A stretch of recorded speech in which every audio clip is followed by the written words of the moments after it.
La lluvia caía sobre la Ciudad de México con la furia de un dios enojado. Cada gota que golpeaba el parabrisas de mi viejo Tsuru era como un martillazo en mi cabeza, un recordatorio de otra noche larga, otra jornada miserable. El olor a grasa y metal impregnaba mi ropa, mi piel, mi alma. Acababa de terminar una chamba de plomería en una vecindad de la Doctores y el cansancio se me pegaba a los huesos como el lodo. Mis manos, cubiertas de callos y mugre, apretaban el volante mientras el tráfico del viaducto avanzaba a paso de tortuga. Solo quería llegar a mi pequeño departamento en Iztapalapa, ver a mi hijo Mateo y derrumbarme en la cama.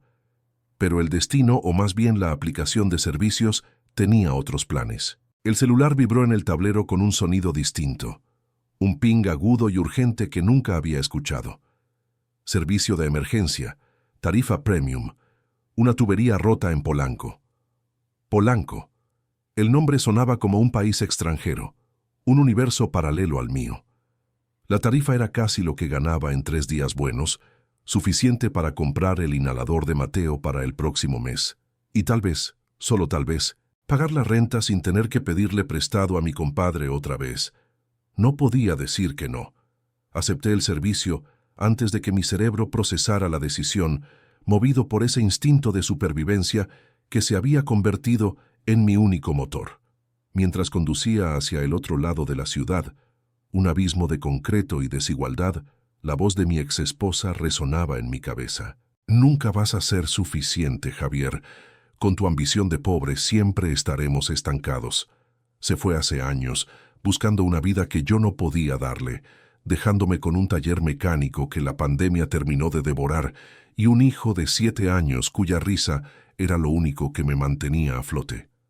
Mateo, mi niño. Su asma era una sombra constante, un recordatorio de mi fragilidad, de mi fracaso. Cada vez que tosía, sentía como si el mundo se me viniera encima. Esta chamba en Polanco no era por lujo, era por su siguiente bocanada de aire. El edificio era una torre de cristal y acero que parecía rascar las nubes. Parecía más una fortaleza que un hogar. El portero, un hombre con un uniforme impecable y una mirada que me escaneó de pies a cabeza, me observó con un desdén que ya conocía. Vio mi ropa manchada, mi camioneta abollada, y supo exactamente dónde ponerme en la jerarquía del mundo. Le mostré el código del servicio en mi celular y tras una llamada que pareció durar una eternidad, me dejó pasar con un gesto seco.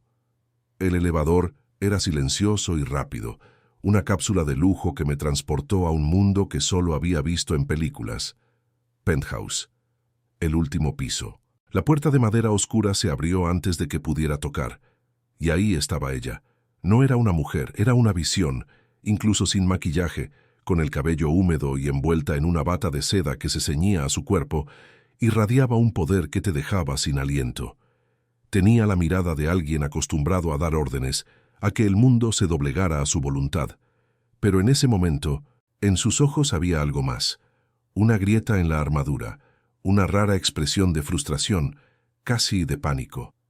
La regadera se descompuso, dijo. Su voz era firme, pero con un temblor casi imperceptible. El agua caliente no para de salir y está inundando todo. Necesito ayuda aquí adentro. No era una orden, era una súplica. Y eso, viniendo de alguien como ella, en un lugar como este, era lo más extraño de la noche. Asentí en silencio y la seguí. El departamento era gigantesco, un espacio minimalista con ventanas que iban del piso al techo, ofreciendo una vista panorámica del bosque de Chapultepec bañado por las luces de la tormenta. Cada mueble, cada cuadro en la pared gritaba dinero, un dinero que yo no podía ni empezar a imaginar. El sonido del agua corriendo con fuerza nos guió hasta el fondo de un pasillo. El baño era más grande que mi sala y comedor juntos. El vapor era tan denso que apenas se podía ver, y el suelo de mármol estaba cubierto por una capa de agua hirviendo. El lujo se había convertido en un caos. Dejé mi caja de herramientas en el pasillo, sobre una alfombra que probablemente costaba más que mi coche, y entré en la nube de vapor. Ella se quedó en el marco de la puerta observándome. Podía sentir su mirada sobre mi espalda mientras me arrodillaba para examinar la instalación. Trabajé en silencio, concentrado. En mi mundo, las herramientas y las tuberías tenían sentido. No juzgaban, no medían tu valor por la ropa que usabas. Eran un problema con una solución, una lógica simple que el mundo de las personas rara vez ofrecía. Localicé la válvula de paso principal detrás de un panel oculto y cerré el flujo de agua. El rugido ensordecedor se convirtió en un goteo. El silencio que siguió fue casi más pesado que el ruido. El cartucho del monomando se rompió. Le expliqué sin voltear a verla mientras comenzaba a desarmar la llave. Es una pieza de desgaste. Con la presión de este edificio, pasa seguido si no es de buena calidad. Es italiano, respondió ella, con un tono que sugería que la palabra italiano debería ser sinónimo de indestructible. Me encogí de hombros. Italiano o no, está roto. Tenía una pieza de repuesto universal en mi caja, una de esas que siempre cargo para emergencias. No era de marca, no era elegante, pero funcionaba. En 20 minutos el problema estaba resuelto. Probé la regadera. El agua fluía normal, fría y caliente, obedeciendo al control. El caos había sido domado. Me levanté, secándome las manos en un trapo que saqué de mi bolsillo trasero, consciente de mi figura humilde en medio de tanto esplendor. Cuando me di la vuelta, ella seguía ahí, observándome con una intensidad que me incomodaba. Sus brazos estaban cruzados sobre el pecho. La bata de seda se había aflojado un poco. Por un instante, no era la jefa de un imperio, solo una mujer en su casa, con un problema que no podía resolver sola. «Listo», dije, mi voz sonando ronca. Ya no debería darle problemas. Caminó hacia un pequeño escritorio en su recámara, sacó una cartera y extrajo un fajo de billetes. Eran billetes de 500 pesos. Me los extendió sin decir una palabra, como si fuera la cosa más natural del mundo. Conté rápidamente el dinero que había en su mano. Eran 3,000 pesos. La aplicación marcaba 950 por el servicio de emergencia. El resto era una propina, una limosna, un gesto que en su mundo quizás era generosidad, pero en el mío se sentía como una bofetada. Era dinero para callar la incomodidad, para borrar la imagen del pobre diablo que había visto una grieta en su perfecta fachada. Y algo dentro de mí, un orgullo viejo y terco que me había costado más de lo que había ganado, se rebeló. «Son 950, señora», dije, mi voz sonando más firme de lo que me sentía. Separé 2 billetes de 500 del fajo que me ofrecía y se los devolví. «No tengo cambio, pero puede transferirme el resto o se lo dejo así». Ella parpadeó genuinamente confundida. Era claro que nadie le había rechazado dinero en mucho, mucho tiempo. Me miró y por primera vez esa noche no vio a un plomero ni a un uniforme manchado. Vio a un hombre. Sus ojos, que antes eran fríos y distantes, ahora mostraban una chispa de curiosidad. «¿Por qué?», preguntó, su voz apenas un susurro. «Es el precio justo», respondí guardando el dinero en mi bolsillo. «Nada más». Recogí mi caja de herramientas, sintiendo el peso de su mirada en cada uno de mis movimientos. No dije nada más. Caminé hacia la puerta, la abrí y salí de su mundo de mármol y cristal, volviendo al pasillo silencioso y al elevador que me devolvería a la realidad. Mientras las puertas se cerraban, vi su silueta en el umbral, todavía con el dinero en la mano observándome desaparecer. El viaje de regreso a Iztapalapa fue diferente. La lluvia había amainado y la ciudad parecía más tranquila, pero dentro de mí la tormenta seguía. La imagen de esa mujer, su vulnerabilidad momentánea y su posterior intento de comprar mi silencio se repetía en mi mente. Fui un idiota. 3,000 pesos habrían significado un respiro enorme. Podría haber comprado despensa para 2 semanas, pagar la luz. Pero cada vez que pensaba en aceptar ese dinero, sentía un sabor amargo en la boca. Era el sabor de la humillación, el mismo que sentí cuando mi exesposa me dijo que nunca sería suficiente. Y yo estaba harto de ese sabor. Las semanas que siguieron fueron una rutina borrosa de chambas mal pagadas y noches de insomnio. La memoria de esa noche en Polanco se fue desvaneciendo, convirtiéndose en una anécdota extraña que no le conté a nadie. Mi enfoque estaba en lo único que importaba, Mateo. Su tos había empeorado con la humedad del otoño y el doctor sugirió un nuevo tratamiento, uno más caro, por supuesto. La necesidad de un empleo estable, con seguro médico y prestaciones, se convirtió en una obsesión.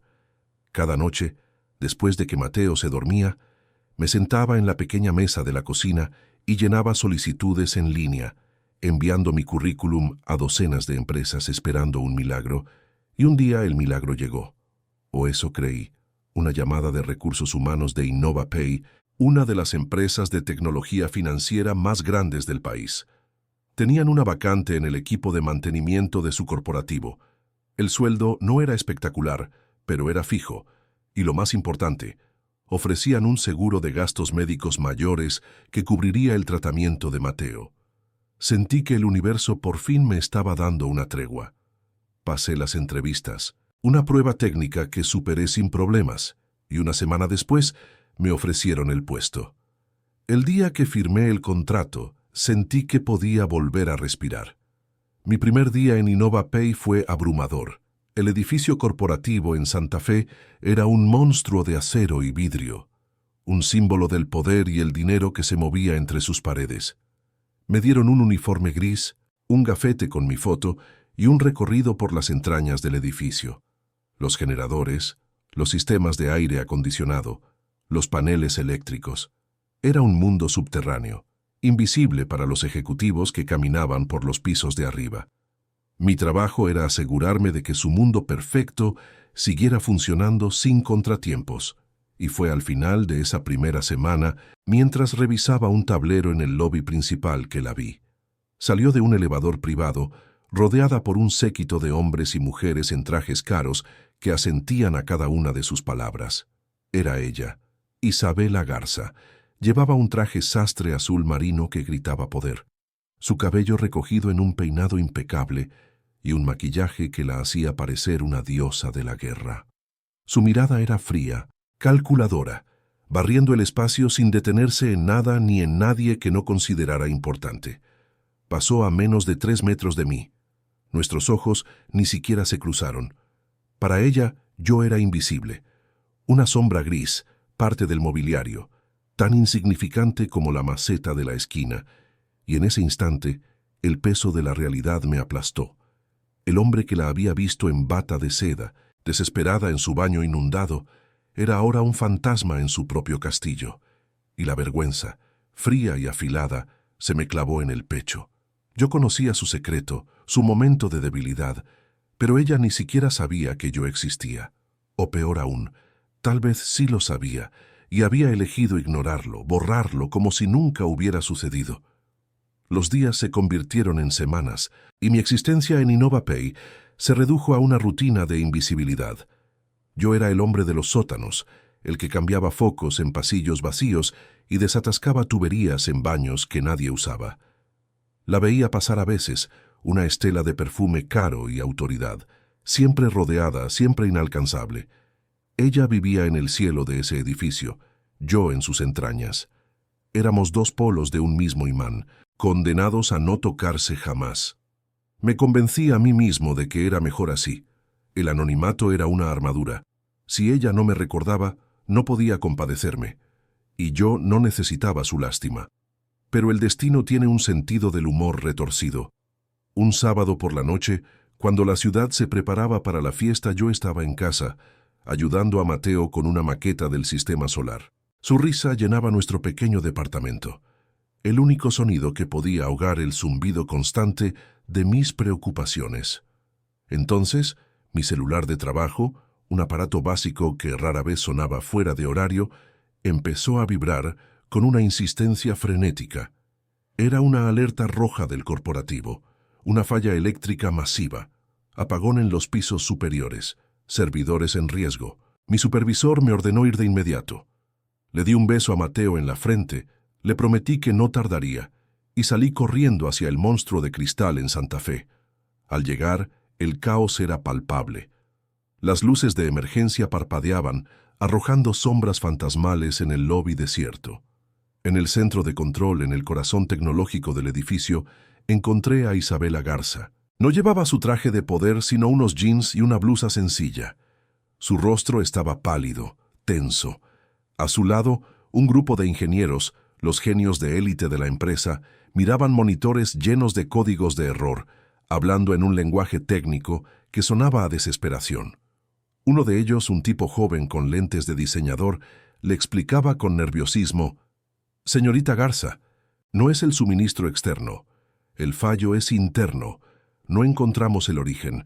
Si no restablecemos la energía en los servidores en los próximos 30 minutos, perderemos la transacción con los inversionistas de Singapur». Millones de dólares, quizás cientos de millones, se estaban evaporando en el aire. Me quedé en un rincón, esperando órdenes, sintiéndome más fuera de lugar que nunca. Observé a los ingenieros correr de un lado a otro, conectando laptops, tecleando furiosamente. Estaban buscando una solución digital a un problema que, por el olor a ozono en el aire, yo sabía que era físico. Era el olor a cable quemado, a metal sobrecalentado. Un olor que conocía muy bien de mi viejo taller. Isabela se pasó una mano por el cabello, un gesto de frustración pura que me recordó a la mujer en bata de seda en su baño inundado. Sus ojos se encontraron con los míos por un segundo. No hubo reconocimiento, solo la mirada vacía que se le da a un objeto. Pero en ese segundo, algo me impulsó a hablar. «Con su permiso, señorita», dije, mi voz sonando extrañamente fuerte en la tensión de la sala. Todos se giraron a verme. El ingeniero de los lentes me miró como si una cucaracha acabara de recitar a Shakespeare. «¿Y tú quién eres?», espetó. «Javier Morales, mantenimiento», respondí. Isabela alzó una ceja, una mezcla de impaciencia y una diminuta chispa de curiosidad. «El problema no está en el software», continué ignorando al ingeniero. «Huele a quemado. Debe ser un cortocircuito en algún panel viejo». El ingeniero soltó una risa condescendiente. «Todos los paneles fueron actualizados. Nuestro sistema es de última generación». Pero Isabela no se rió. Me miró fijamente. «¿Qué sugieres, Morales?», preguntó, su voz cortante. «Déjeme revisar el plano eléctrico original, el del sótano. A veces en las remodelaciones dejan conexiones viejas activas que no aparecen en los diagramas nuevos». Era una corazonada, una intuición nacida de años arreglando cacharros viejos que los ricos tiraban. Por un momento que pareció una eternidad, nadie dijo nada. Luego, Isabela asintió. «Hazlo». Fue como soltar a un perro de caza. Corrí al archivo del sótano, encontré los planos polvorientos y seguí el rastro de las líneas más antiguas hasta un pequeño cuarto de servicio olvidado detrás de los generadores. Y ahí estaba, un panel de distribución antiguo, cubierto de telarañas, que todos habían ignorado por décadas. La cubierta de metal estaba caliente al tacto. Al abrirla, el olor a quemado me golpeó con fuerza. Un disyuntor principal, viejo y sobrecargado, se había derretido, creando un corto que estaba chupando la energía de todo el sistema. Era una solución tan simple, tan análoga, que los genios digitales de arriba nunca la habrían encontrado. Trabajé con una velocidad y una precisión que solo da la experiencia. No tenía las piezas de repuesto, así que tuve que improvisar. Usé un trozo de cable de cobre grueso para crear un puente, aislando el circuito dañado y redirigiendo la energía a través de una línea secundaria. Era una solución temporal, un parche, pero funcionaría.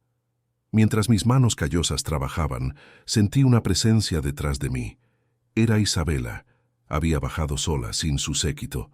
Se quedó en silencio, observando cómo mis manos sucias y expertas devolvían la vida a su imperio multimillonario.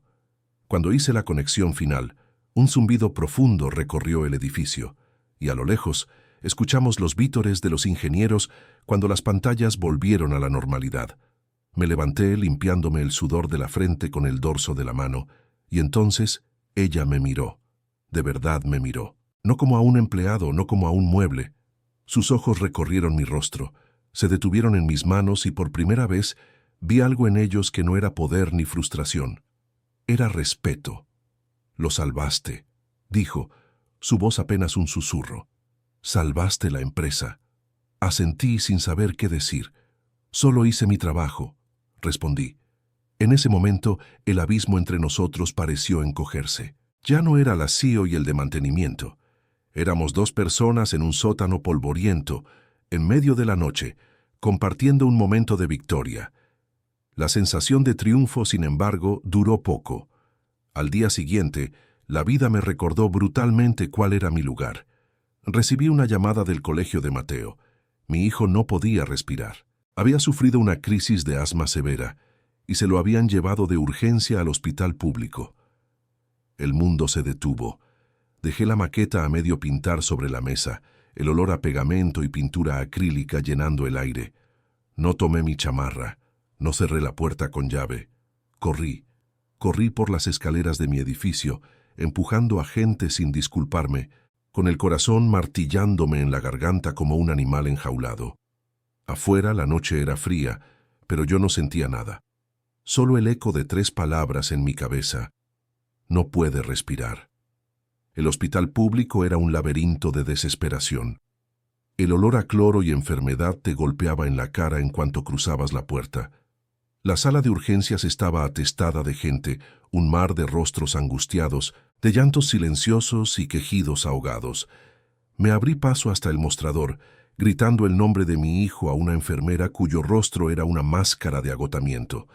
Me dijo que esperara, que los doctores lo estaban estabilizando. Esperar. Cada segundo era una tortura. Me senté en una silla de plástico duro, rodeado de la miseria ajena que era un espejo de la mía. Vi a una madre acunando a un bebé con fiebre, a un anciano tosiendo sangre en un pañuelo, a un joven con el brazo roto. Éramos los desamparados, los que no teníamos otra opción. En mi pánico, mi trabajo, Innova Pay, Isabela Garza. Todo eso se había desvanecido. No existía nada más allá de las puertas de esa sala de emergencias. Pasaron horas, horas de silencio, de rezos silenciosos, de mirar fijamente un reloj en la pared cuyas manecillas parecían moverse hacia atrás. Finalmente, un doctor joven, con ojeras que delataban una guardia interminable, salió a buscarme. «Su hijo está estable», dijo, y sentí que el suelo dejaba de temblar bajo mis pies. Pero la crisis fue muy fuerte. Necesita quedarse en observación y necesitamos hacerle más estudios. El problema es que no tenemos camas disponibles en pediatría en este momento. La esperanza se estrelló contra un muro de burocracia y escasez. Mi hijo estaba en una camilla en un pasillo, conectado a un tanque de oxígeno, esperando un espacio que podría no llegar en días. Me sentí impotente, inútil. El héroe que había salvado un imperio multimillonario no podía conseguir una cama de hospital para su propio hijo. La ironía era tan cruel que me quemaba por dentro. Mientras tanto, en el mundo que yo había olvidado, el lunes por la mañana llegó con su crueldad corporativa. Mi supervisor, un hombre llamado Ramiro, un tipo amargado que disfrutaba del poco poder que tenía, notó mi ausencia. No había llamado. No había enviado un mensaje. Para él era un caso claro de abandono de trabajo.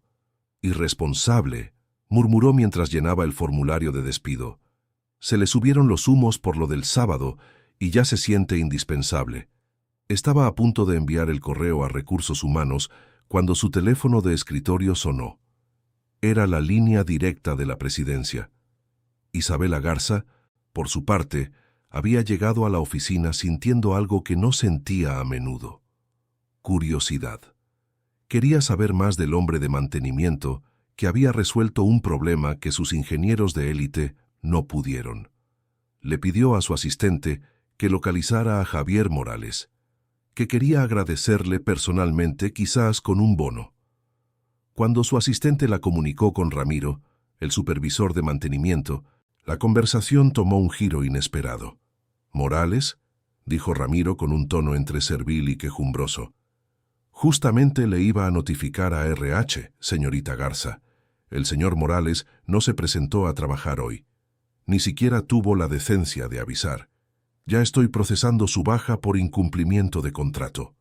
Un silencio helado se instaló en la línea. Isabela sintió una punzada de irritación, una reacción que la sorprendió. El hombre que había salvado una transacción de $100 millones iba a ser despedido por faltar un día. No tenía sentido. ¿Hizo algún intento por contactarlo?, preguntó, su voz peligrosamente tranquila. Ramiro tartamudeó. Bueno, no, señorita. El reglamento es muy claro. Encuéntrelo, lo interrumpió Isabela, con un tono que no admitía réplica. Quiero saber por qué no está aquí, y cancele esa solicitud de despido, ahora mismo. Le tomó a Ramiro menos de media hora encontrar mi número de celular personal y llamarme. Cuando contesté, mi voz era un susurro ronco desde el pasillo del hospital. Le expliqué la situación, sin adornos, sin pedir lástima, solo los hechos. Mateo estaba enfermo. Estaba en el hospital. No sabía cuándo podría volver. Esperaba que me gritara, que me despidiera por teléfono. En cambio, hubo un silencio incómodo y luego dijo: «Permanezca en la línea». Segundos después, una voz de mujer, clara y firme, la misma voz que había escuchado en su baño inundado, sonó en mi oído. «Morales, soy Isabela Garza. ¿En qué hospital están?». Le di el nombre del hospital público, sintiendo una oleada de vergüenza. Ella no dijo nada por un momento. Podía casi escucharla procesar la información, conectar los puntos entre el hombre eficiente del sótano y el padre desesperado en un hospital del gobierno. «¿Cuál es el diagnóstico exacto?», preguntó. Se lo dije. «Espere mi llamada», dijo, y colgó. Me quedé mirando el teléfono, confundido, sin entender qué acababa de pasar. ¿Estaba en más problemas? ¿Iba a venir a despedirme en persona? 20 minutos después, el caos a mi alrededor se interrumpió. Un hombre con un traje impecable, que parecía completamente fuera de lugar en ese entorno, se acercó a mí. «Señor Javier Morales, soy el administrador del Hospital Ángeles. Hemos preparado una suite pediátrica para su hijo. La ambulancia para el traslado está esperando afuera». Lo miré como si me estuviera hablando en otro idioma. El Hospital Ángeles, uno de los hospitales más caros y exclusivos de México. Era imposible. «Debe haber un error», balbuceé. «Yo no puedo pagar eso». El hombre sonrió con una calma profesional. «No se preocupe por eso, señor. Todos los gastos corren a cargo del seguro ejecutivo de Innova Pay, por orden directa de la señorita Isabela Garza. El doctor a cargo será el neumólogo pediatra más reconocido del país. Ya viene en camino». El mundo se inclinó sobre su eje. El traslado fue un borrón. Pasamos de los pasillos grises y abarrotados a una ambulancia privada con equipo de última generación. Y luego, a una habitación de hospital que parecía un cuarto de hotel de lujo. Era espaciosa, impecable, con una vista a la ciudad y un silencio que se sentía sagrado. Mateo fue instalado en una cama cómoda, rodeado de monitores silenciosos y atendido por enfermeras que sonreían y le hablaban con cariño. Me senté en un sillón de piel junto a la ventana, observando las luces de la ciudad que se extendían hasta el horizonte. Era una vista que costaba millones, y yo la estaba viendo gracias a un acto de poder tan inmenso que apenas podía comprenderlo. Mi hijo dormía plácidamente, su pecho subiendo y bajando, con un ritmo tranquilo que no le había escuchado en meses. El aire en la habitación era puro, filtrado, perfecto. Todo era perfecto. Y esa perfección me asfixiaba. Estaba viviendo en un cuento de hadas pagado por una reina a la que apenas conocía. La gratitud que sentía era una montaña que amenazaba con aplastarme. ¿Cómo se le paga a alguien que te ha devuelto la respiración de tu hijo? No hay dinero en el mundo que pueda saldar esa deuda. Y eso me aterraba, porque una deuda así te ata, te convierte en propiedad de tu benefactor. Al día siguiente ella llamó. No vino en persona, una decisión que, extrañamente, agradecí. Su voz al otro lado del teléfono era profesional, casi distante. «¿Cómo sigue tu hijo, Morales?». Le informé que los doctores estaban optimistas que el tratamiento estaba funcionando. «Bien», dijo ella. «Concéntrate en él. La empresa se hará cargo de todo. Es parte de la cobertura ejecutiva». Sabía que era una mentira piadosa. Yo no era un ejecutivo, era el tipo del sótano. Ella había movido cielo, mar y tierra, y ahora lo estaba disfrazando de procedimiento estándar para que yo no me sintiera tan pequeño. «Señorita Garza», empecé, la voz ahogada por la emoción, «yo no sé cómo agradecerle». Hubo una pausa. «No tienes que hacerlo», respondió, y por un segundo su voz perdió el filo corporativo y se convirtió en la de la mujer que había visto en el sótano. «Solo asegúrate de que tu hijo se recupere. Y vuelve al trabajo cuando estés listo». Colgó. Y me dejó con un torbellino de emociones. Gratitud, confusión y un extraño y peligroso sentimiento de conexión con ella. Mateo fue dado de alta una semana después. Volver a nuestro pequeño departamento en Iztapalapa fue como despertar de un sueño. Pero algo había cambiado. Cuando regresé a InnovaPay, la invisibilidad que había sido mi armadura se había hecho añicos. La gente me miraba de otra manera. Ramiro, mi supervisor, ahora me hablaba con un respeto forzado que era casi cómico. Los ingenieros del centro de datos me saludaban por mi nombre. La noticia de cómo había salvado los servidores se había esparcido, pero la historia de cómo la CEO había salvado a mi hijo era un secreto que solo ella y yo compartíamos. Y ese secreto vibraba en el aire cada vez que nos cruzábamos. Sus miradas ya no eran vacías. Ahora se detenían en mí por una fracción de segundo más de lo necesario, una chispa de reconocimiento, una pregunta silenciosa. Yo, por mi parte, sentía que cada rincón del edificio me recordaba mi deuda con ella. Cada foco que cambiaba, cada tubería que arreglaba, lo hacía con una nueva intensidad, como si estuviera tratando de pagar una hipoteca impagable. Entonces, el pasado de Isabela regresó, y lo hizo con la sutileza de un huracán. Noté el cambio en ella de inmediato. La compostura de acero se agrietó. La vi en reuniones a través de las paredes de cristal de las salas de juntas, su rostro una máscara de tensión, sus dedos tamborileando sobre la mesa, un tic nervioso que nunca le había visto. Las conversaciones nocturnas en la oficina, que se habían vuelto un hábito silencioso entre nosotros, yo haciendo mis rondas finales y ella trabajando hasta tarde, se detuvieron. Ahora, cuando la encontraba, sus ojos estaban ensombrecidos por una angustia que intentaba ocultar bajo capas de trabajo. Una noche la encontré en su oficina. La puerta estaba entreabierta y la luz de su monitor iluminaba su rostro pálido. Estaba mirando su teléfono con una expresión de puro terror. No me vio parado en el umbral. Sentí que estaba invadiendo un espacio sagrado, pero no podía moverme. Verla así, tan vulnerable, despertó en mí un instinto protector que no tenía ningún derecho a sentir. Unos días después, vi al fantasma, un hombre alto, con un traje caro y una sonrisa de depredador, la esperaba junto a su coche en el estacionamiento privado. La forma en que ella se tensó al verlo, la manera en que sus hombros se encogieron como si esperara un golpe, me heló la sangre. Hablaron por unos minutos. Su conversación era inaudible para mí, pero el lenguaje corporal lo decía todo. Él era la fuente de su tormento. Mi curiosidad se convirtió en una obsesión. Usando mi acceso a todas las áreas del edificio, revisé las grabaciones de seguridad. El hombre había estado allí varias veces, siempre esperando, siempre acechando. Mi instinto de la calle, esa parte de mí que había aprendido a leer a la gente para sobrevivir, me gritaba que esto era más que una simple discusión de expareja. Esto era una cacería. El hombre era su exnovio, el mismo que la había traicionado años atrás. Lo descubrí buscando en viejos artículos de revistas de negocios que encontré en línea. Su nombre era Ricardo Vargas, y estaba de vuelta para terminar lo que había empezado. Decidí seguirlo.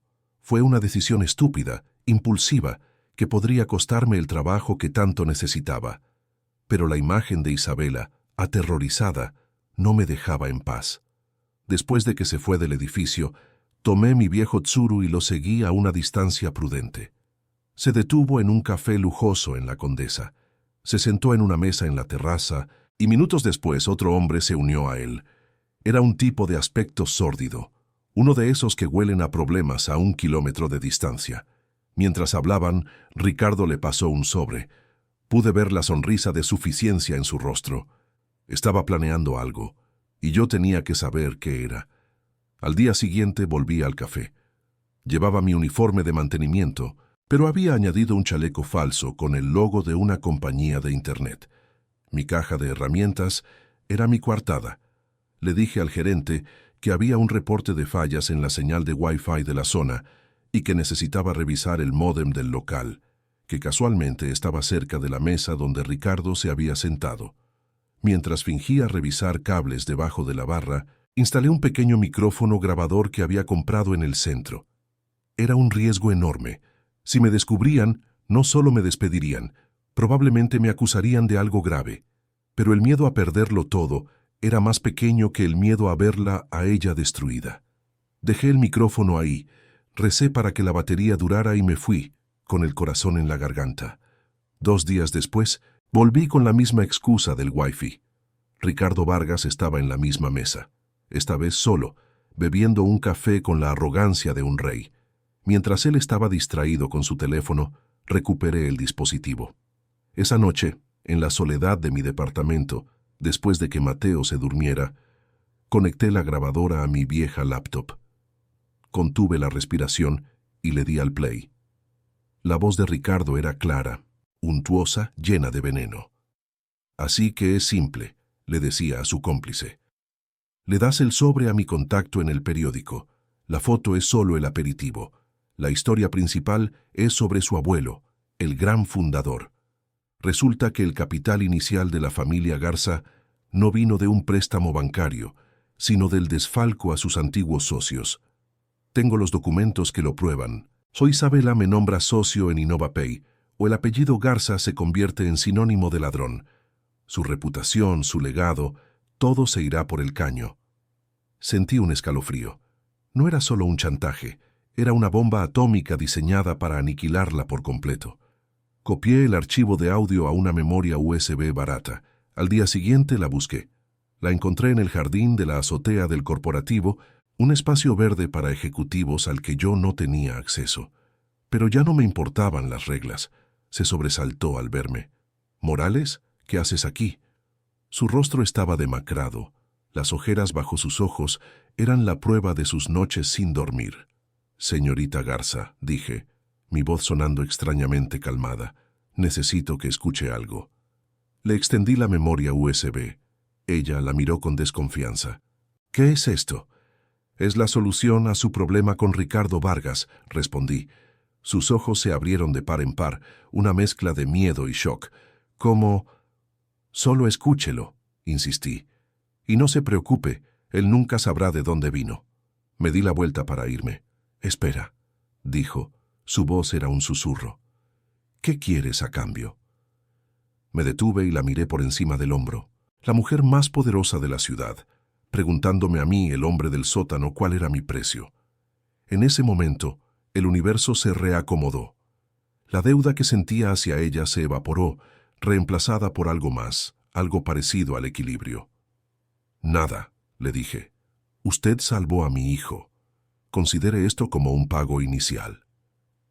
Y me fui, dejándola sola bajo el cielo de la ciudad, con el arma que la salvaría en la palma de su mano.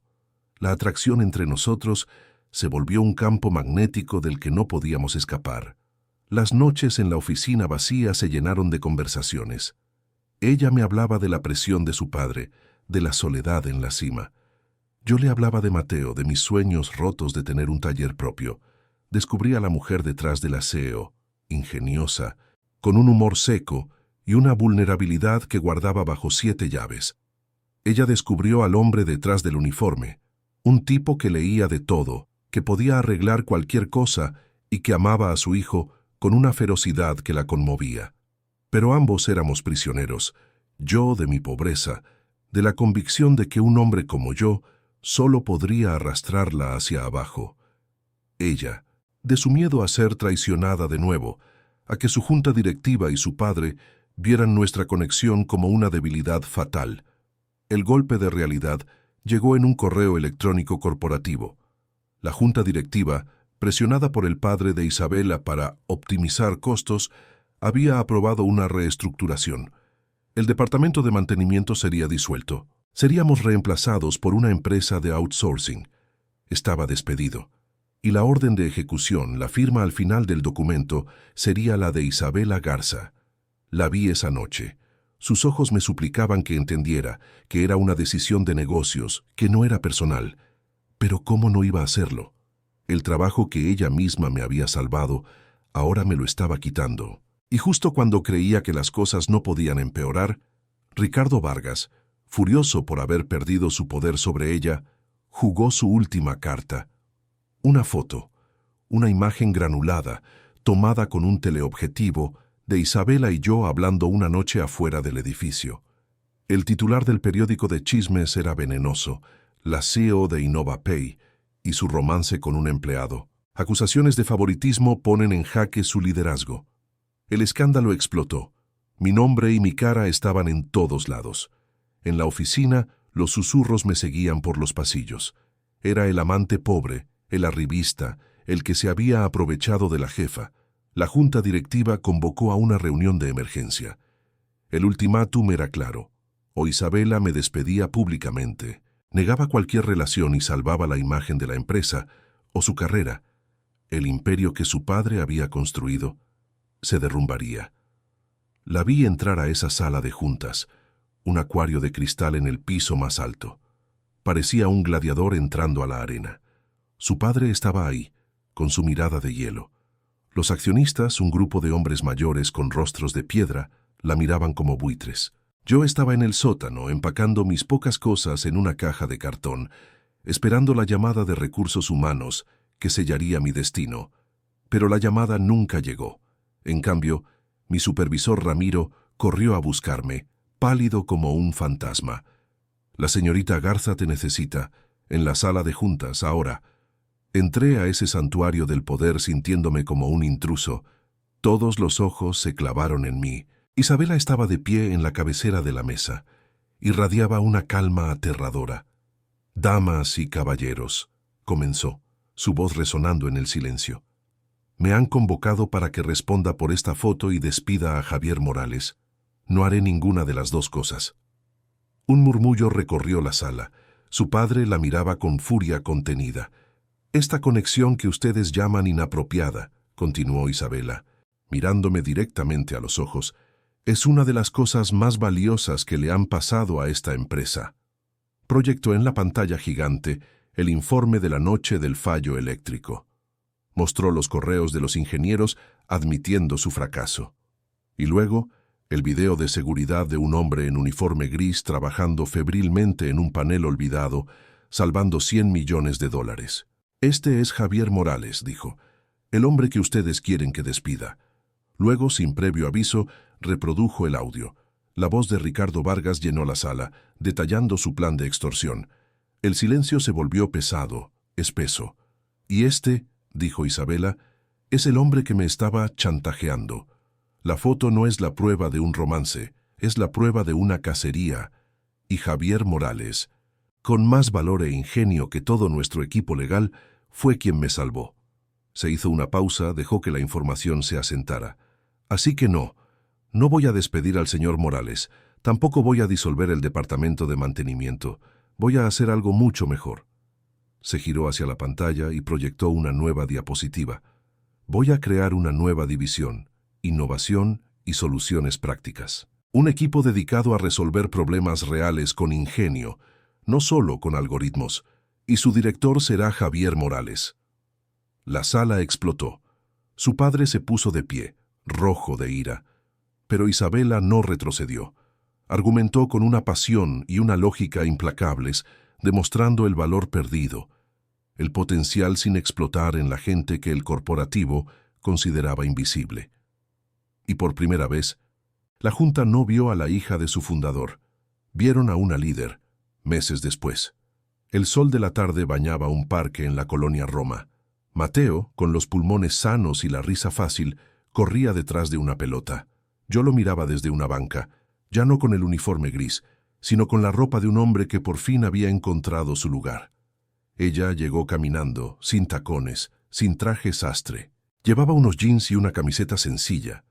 Se sentó a mi lado en un silencio cómodo. Vimos a Mateo jugar. Ya no era la jefa todopoderosa y yo no era el empleado agradecido. Éramos solo Javier e Isabela, dos personas con cicatrices que venían de mundos distintos, pero que habían encontrado en el otro un lenguaje común. Un lenguaje basado no en el dinero o el poder, sino en la decencia, el valor y la extraña y maravillosa capacidad del corazón humano para construir puentes sobre cualquier abismo.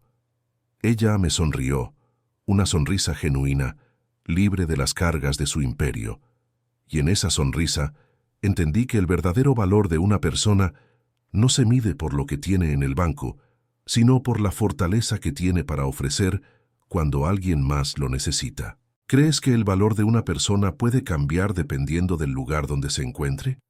¿O el valor es algo que uno lleva dentro, sin importar el uniforme que vista? Si esta historia te hizo pensar, déjame tu opinión en los comentarios.